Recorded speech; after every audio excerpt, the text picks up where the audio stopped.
Alright guys, it's Carnegie. If you're anything like me, you've probably always played Kite as a melee fighter build throughout the .hack IMOQ series, the original saga. And I'm here to tell you that while that may be viable, that is nowhere near optimal.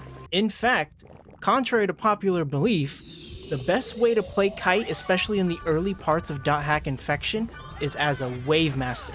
He has access to some of the strongest magic abilities in the early game. Because we all know Kite's physical accuracy. Hit him, hit him, hit him, hit him, hit him, kill him, kill him, get him, kill him. Yeah, it's not the best. I'm sure we all remember how often you can miss 5 or 6 times in a row, which is exactly what this build I'm going to show you today is going to address. We're done with the days of melee combat. It's over. Now is the time of magic. Now for the early game, what you're gonna want is the Sotetsu that you get from Mistral, your party member. That's gonna teach you the flame dance. Now this build in particular is gonna be focused around the fire element because it's really easy to get a ton of fire element equipment and items early on in the game, like this Sotetsu with the flame dance. And bonus part is it has the added effects of critical hit during combat, so whenever you do actually swing your blades and do melee attacks, there's a chance to actually double the damage.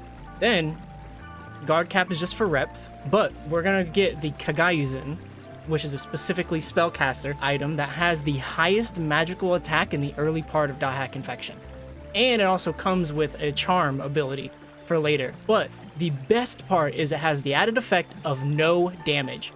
Added effect during battle, possible chance of receiving no damage from enemy attacks. That's going to be massive for us, especially since this chest piece doesn't give us any sort of physical attack, defense, or evade. After that, I went with Fire Bracer just for Vakram.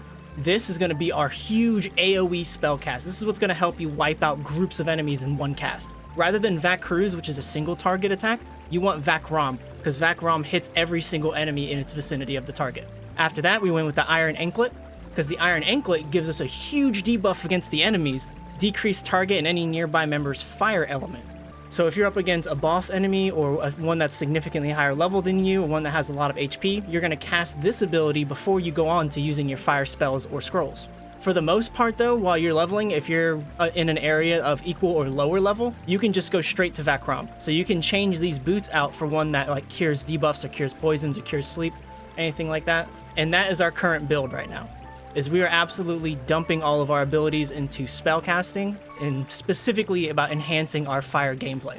As for our items, we're going to stock up on Fire Tempest, which is the Fire Tornado but in a scroll, the Meteor Swarm, which is basically Vakcruz in a scroll, and then also Fireball Storm. Anything fire-based that you can get your hands on is what we're going to want. Because an interesting detail about these scrolls is that they actually base their attack damage off of the enemy's stats rather than Kite's stats. So early on in the game, you're going to use your magic to cast Rep and the Flame debuff, and then you're going to go straight into these fire scrolls rather than wasting your MP on the fire-based abilities.